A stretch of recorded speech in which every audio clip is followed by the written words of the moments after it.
Hello everybody, this is Dr. Novak. In this video, I'm going to give you a little test.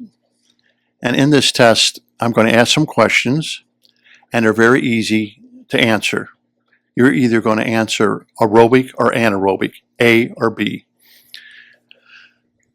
Believe it or not, this simple test, a lot of people get wrong. Even the most skilled hobbyists out there get this test wrong. So if you do happen to get any of the questions wrong, don't worry about it, because a lot of very skilled hobbyists out there get this test wrong. Question number one. If you had oxygen levels in your aquarium and they were, let's say, 9 parts per million, would you have aerobic conditions or anaerobic conditions? Question number two. If you had oxygen levels of only 3.5 parts per million, would you have aerobic or anaerobic conditions? If you had oxygen levels down to 2 parts per million, would you have aerobic conditions or anaerobic conditions?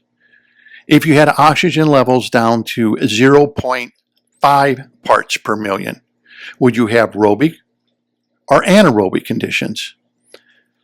Now, if you tested out your aquarium and you had oxygen levels that were showing 0, would you now have aerobic conditions or anaerobic conditions? Believe it or not, out of these simple questions I have asked, most people get it wrong. They don't understand. If you have anything above 0, you have aerobic conditions. Now, yes, oxygen levels are low, but there are animals that live in low oxygen levels, as long as there's oxygen present, that do exist, and they do. They coexist with bacteria that also can live in such low oxygen conditions.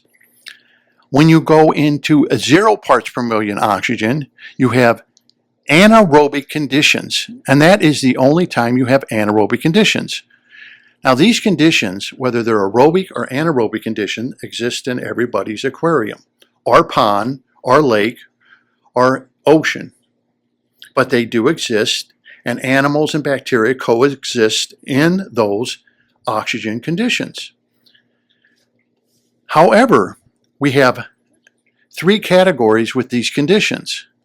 Category 1, the high oxygen, meaning anything above 2 parts per million oxygen, falls under the aerobic conditions, and in these conditions we have bacteria that coexist that we all understand, which is nitrobacteria, nitrosomatous bacteria.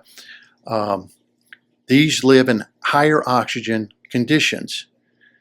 They perform their best in high oxygen conditions. Then we have aerobic conditions that go from 2 parts per million down to 0.5 parts per million. Okay, in these conditions, we have bacteria that coexist in there, where the heterotrophic bacteria begin to flounder because there's not enough oxygen to convert ammonia into nitrite and then into nitrate. We have a bacteria that lives in 2 parts per million to 0.5 parts per million of oxygen levels, and these bacteria are called facultative bacteria. That means they have the ability to live in oxygen-free zones and zones with oxygen. Then we have the third, where no oxygen exists at all. We also have bacteria that lives in these conditions. They do fermentation processes. This is where you'll get like the rotten egg smell, or you'll get hydrogen sulfide smells, or gases, or you'll get acids once you're void of oxygen. So we still have aerobic conditions. Anything 0.5 parts per million on up to 25 parts per million, it doesn't matter. You have aerobic conditions, period. All we know is that as oxygen levels get lower, means you're not void of oxygen, you have a specialized bacteria that takes care of that.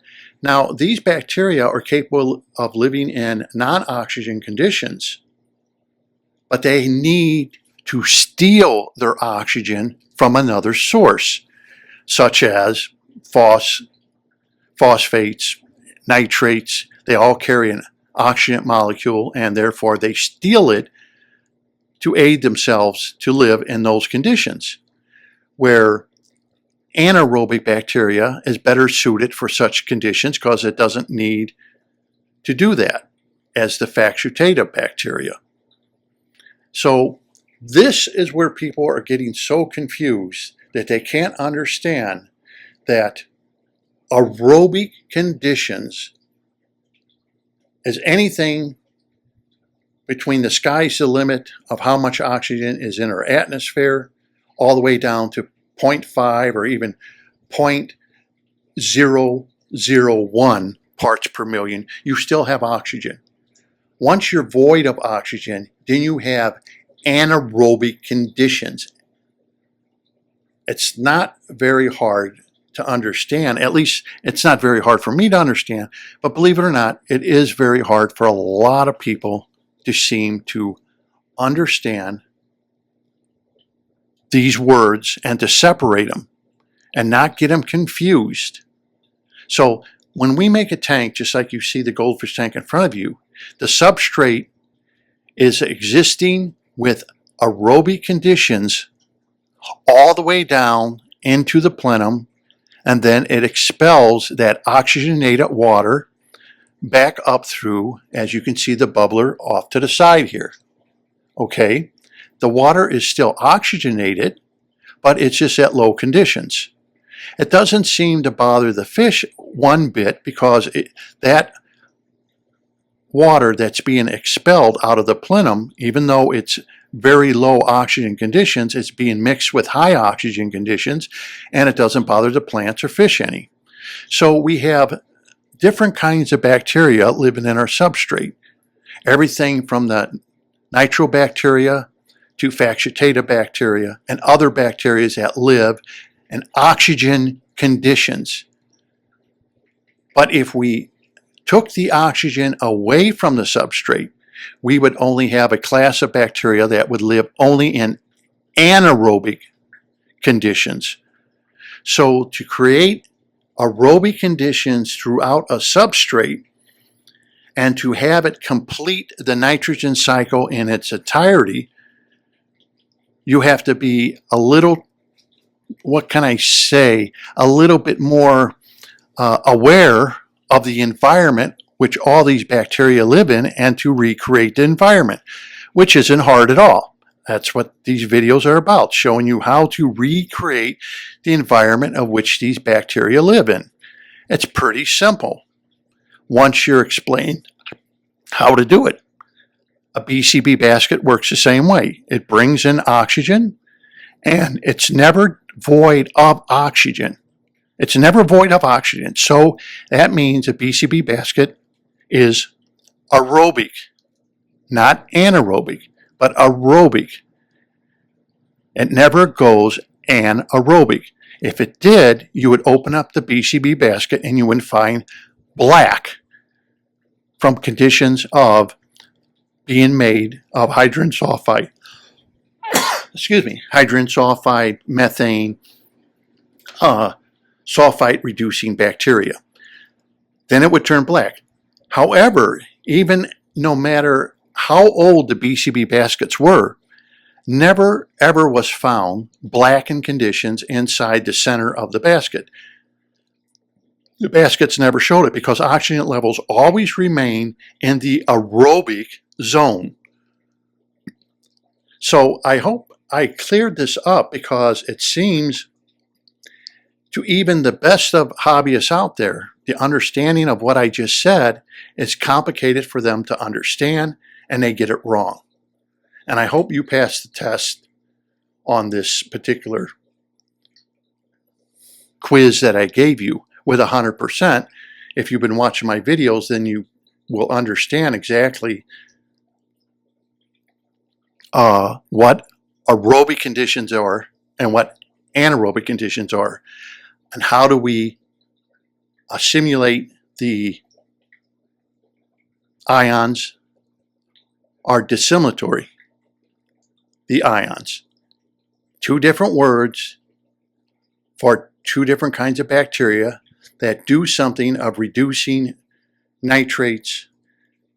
One produces more ammonia, the other one produces a nitrogen gas, dependent on the oxygen levels that are in the substrate.